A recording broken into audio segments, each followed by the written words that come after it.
প্রথম ম্যাচে বাংলাদেশের যে দাপট, দ্বিতীয় ম্যাচে তা একেবারে উধাও। সিরিজের প্রথম ওয়ানডেতে বাংলাদেশ যেইখানে ছিল শিকারী, দ্বিতীয় ম্যাচে নিজেরাই হয়ে গেলাম শিকার। প্রথম ম্যাচে পাকিস্তানকে যেখানে 114 রানে বাংলাদেশ অল আউট করে দিয়েছিল, সেকেন্ড ম্যাচে বাংলাদেশ নিজেরাই অল আউট হয়ে গেল 114 রানে।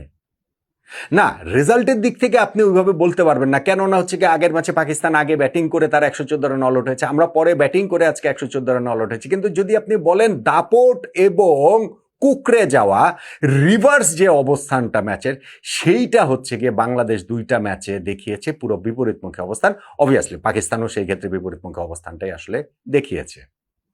ফার্স্ট খেলায় যেইখানে বাংলাদেশ 8 উইকেটে জিতেছিল, 209 বল হাতে রেখে জয় নিশ্চিত করেছিল, সেইখানটাতে সেকেন্ড ম্যাচে আমরা হেরে গেলাম 128 রানে ডাকওয়ার্থ লুইস পদ্ধতিতে, বিশাল ব্যবধানে। সিরিজে তাই এখন 1-1 সমতা। আইসিসি ওয়ানডে র্যাঙ্কিংয়ে 9 নম্বরে যদি উঠতে হয়, তাহলে ওয়ার্ল্ড কাপে ডিরেক্ট কোয়ালিফিকেশন পজিশনে যদি উঠতে হয়, সেই ক্ষেত্রে সিরিজের শেষ ম্যাচটা বাংলাদেশকে এখন জিততে হবে, জিততেই হবে। শুধু সিরিজ জয় নয়, ওই যেটা বলছিলাম ওয়ার্ল্ড কাপ কোয়ালিফিকেশন স্পটে ওঠার জন্য।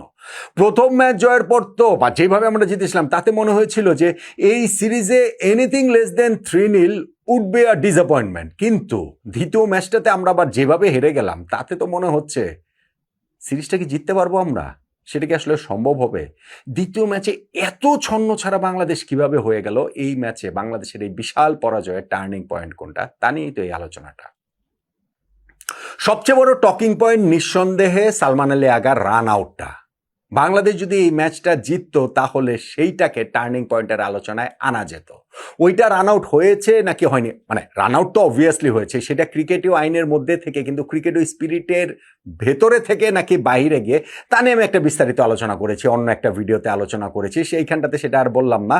কিন্তু আমার ওই যে আর্গুমেন্টটা, সেই আর্গুমেন্টটা খুবই সিম্পল, যে যদি বলটা মিড অনের দিকে না গিয়ে যদি বলটা মিড অফের দিকে যেত, মেহেদী হাসান মিরাজ এইভাবেই যদি বলটা ঠেকাতেন, তাহলে নন স্ট্রাইকিং এন্ডের ব্যাটসম্যান সালমান আলী আগা তিনি কি আসলে বল ওয়াচিং করতেন কিনা, এবং তিনি কি আসলে বল তুলে যেতে দিতেন কিনা, নাকি তিনি ক্রিজে ফেরার চেষ্টাটা করতেন। ফলে ওইখানটাতে আমার মনে হয়েছে যে পাকিস্তানি ব্যাটসম্যানের ব্রেইন ফেড হয়েছিল মুহূর্তের জন্য। তিনি তার যে দায়িত্বটা ব্যাটসম্যান হিসাবে, তার যে আসলে উইকেটটা বাঁচাতে হবে, তার যে আসলে ক্রিজে আগে ফিরতে হবে, সেইটা আসলে তিনি ভুলে গিয়েছিলেন, এবং সেইখানটাতে আমি ক্রিকেট স্পিরিটের বিপক্ষে কিছু দেখি না।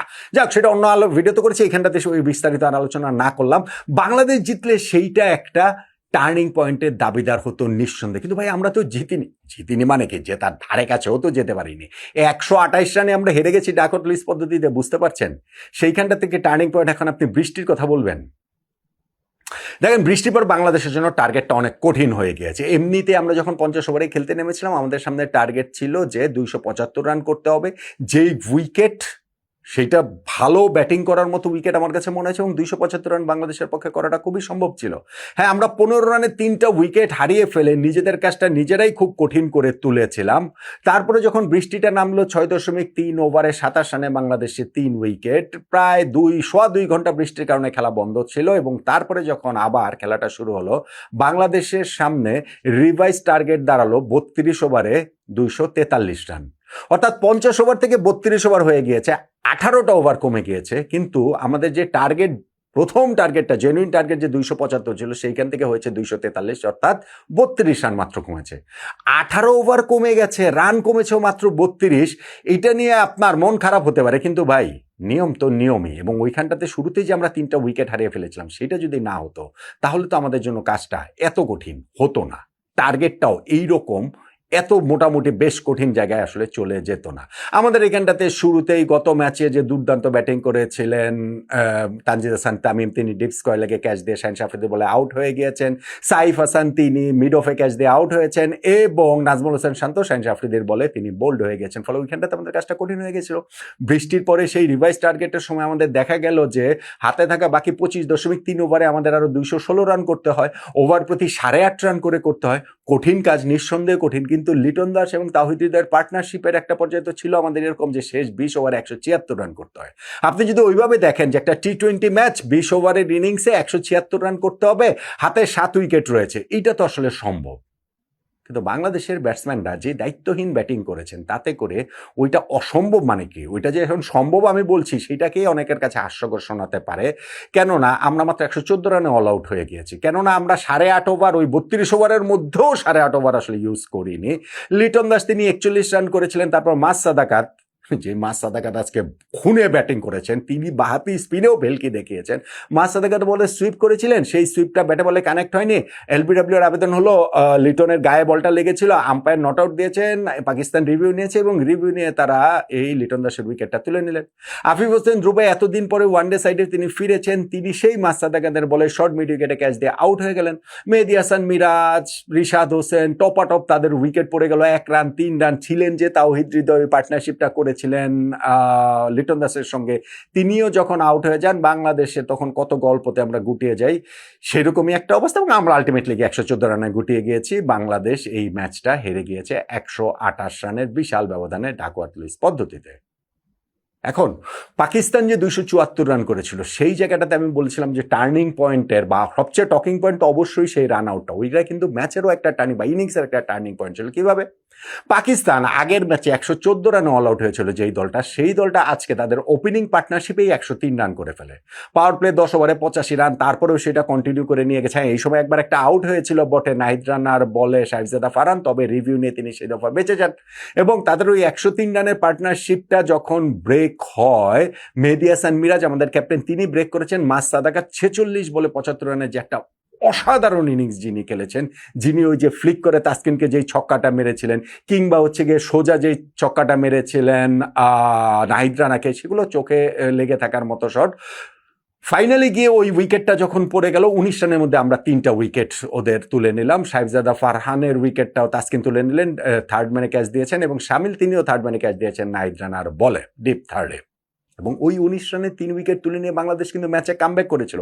সেই কামব্যাক থেকে পাকিস্তান আবার মোহাম্মদ রিজওয়ানের সঙ্গে যে জুটিটা সালমান আলী আগার হয়েছিল 109 রানের, সেইখানটাতেই তারা থ্রেট করছিল স্কোরটাকে 300+ তো বটেই, সেইটা 330-40 আসলে হয়ে যেতে পারত। এবং তখনই ম্যাচের সবচেয়ে সেই আলোচিত অধ্যায়টা চলে আসে, মেহেদী হাসান মিরাজের সেই রান আউট করা সালমান আলী আগাকে সেই সময়টাতে চলে আসে এবং সেইটা দিয়ে তা পাকিস্তানের মেজাজ এতই খারাপ হয়েছিল যে মোহাম্মদ রিজওয়ান ওই ওভারেই মিরাজকে চার্জ করতে গিয়ে তিনিও বাউন্ডারির লাইনে ক্যাচ দিয়ে আউট হলেন। পাকিস্তান ওইখান থেকে 43 রানে, শেষ 43 রানে 7টা উইকেট হারায়, ফলে তারা 274 রানে আটকে যায়। অন্ততপক্ষে 50টা রান তারা এখানে কম করেছে। বাংলাদেশের এই জায়গাটাতে দুর্দান্ত কামব্যাকটা হয়েছে, ফলে বাংলাদেশ যদি এই ম্যাচটা জিততে পারত, এবং আমি মনে করি যে ওই ম্যাচটা বাংলাদেশ জেতার মতো অবস্থাতে ছিল। আপনি যদি উইকেটের বিবেচনা, ফার্স্ট ম্যাচেও আমি বলেছিলাম যে পাকিস্তান 114 রানে অল আউট হয়েছে, স্টিল উইকেটটা কিন্তু 250-260 রানের উইকেট ছিল। আমরা খুব দাপটের সঙ্গে ব্যাটিং করেছি অল্প টার্গেট পেয়ে, কিন্তু সেকেন্ড ম্যাচটা যখন ওরা আসলেই 275 রানের টার্গেট আমাদেরকে দিল, আমাদের শেষে গিয়ে এরকম ভালো বোলিং কামব্যাকে ওইটা আমরা 300-র নিচে 350 আমরা টার্গেটটা করলাম। ইভেন যখন হচ্ছে গিয়ে ওই যে বৃষ্টি নামলার পরেও যে অবস্থাটা হলো, শুরুতে 15 রানে 3 উইকেট, তারপরে বৃষ্টির পরে আমাদের সেই ব্যাটিং দশে আমরা আর ধারে কাছেও যেতে পারিনি। বাংলাদেশ এই ম্যাচটা 128 রানের বিশাল ব্যবধানে হেরে গেল। তাহলে এই পরাজয় আসলে টার্নিং পয়েন্ট কোনটাকে বলবেন? বাংলাদেশের এই বিশাল পরাজয়। বাংলাদেশ তো জেতেনি, জিতলে তো আমি বলছিলাম যে মেহেদী হাসান মিরাজের ওই রান আউট সালমান আলী আগাকে, সেইটাকে বলতে পারেন। যেহেতু বাংলাদেশ হেরে গেছে, সেই ক্ষেত্রে অবভিয়াসলি পাকিস্তানের ওই দুইটা পার্টনারশিপ, ওপেনিং পার্টনারশিপে 103 রান এবং তারপরে 19 রানে 3 উইকেট হারানোর পরে যে 109 রানের পার্টনারশিপ গড়ে তুলেছেন সালমান আলী আগা এবং মোহাম্মদ রিজওয়ান, এই দুইটা পার্টনারশিপের কথাটা বলতেই হবে। যে বাংলাদেশের ব্যাটিং ইনিংসের শুরুতেই যে 15 রানে 3 উইকেট হারিয়ে ফেলা, এবং তারপরে অবভিয়াসলি বলতে হবে যে বৃষ্টির কারণে আমাদের কঠিন টার্গেটটাকে আরো অনেক বেশি করে কঠিন করে ফেলা, আমাদের 18 ওভার বৃষ্টির কারণে কমে যাওয়া, রান কমা টার্গেট থেকে মাত্র 32 রান, সেইটাও আমাদের জন্য অনেক টাফ করে দিয়েছে। কিন্তু আমি কোনো অজুহাত খুঁজবো না, বাংলাদেশ এই ম্যাচে একেবারে যাচ্ছে তাই ক্রিকেট খেলে আমরা এইখানটাতে আত্মসমর্পণ করছি। স্পেশালি আমি ব্যাটিং ডিপার্টমেন্টের কথা বলবো, সেই কারণে আমার টার্নিং পয়েন্ট হচ্ছে গিয়ে ব্যাটিং ইনিংসের শুরুতে 15 রানে আমাদের 3 উইকেট হারানোটা, ওইটা বাংলাদেশকে অনেকখানি পিছিয়ে দিয়েছে, যেই কারণে আমাদের বৃষ্টির কারণে ওভার কমে যে আমাদের টার্গেটটাও আরো কঠিন হয়ে গিয়েছে। অন্য ব্যাটসম্যানদের মাঝখানেও এক ধরনের ডাউটের জায়গা তৈরি হয়েছে। ফলে আমি মনে করি যে 15 রানের মধ্যে যে আমরা 2 ওপেনার তানজিদ হাসান তামিম, সাইফ হাসান এবং টপ অর্ডারের আরেকজন নাম্বার 3 নাজমুল হাসান শান্ত, এই 3 জনের উইকেট হারালাম, সেইটাই বাংলাদেশের এই বিশাল পরাজয়ের টার্নিং পয়েন্ট বলে আমার কাছে মনে হচ্ছে। আপনি ভিন্ন মত পোষণ করতেই পারেন, আপনার টার্নিং পয়েন্ট কোনটা সেটাও জানাতেই পারেন।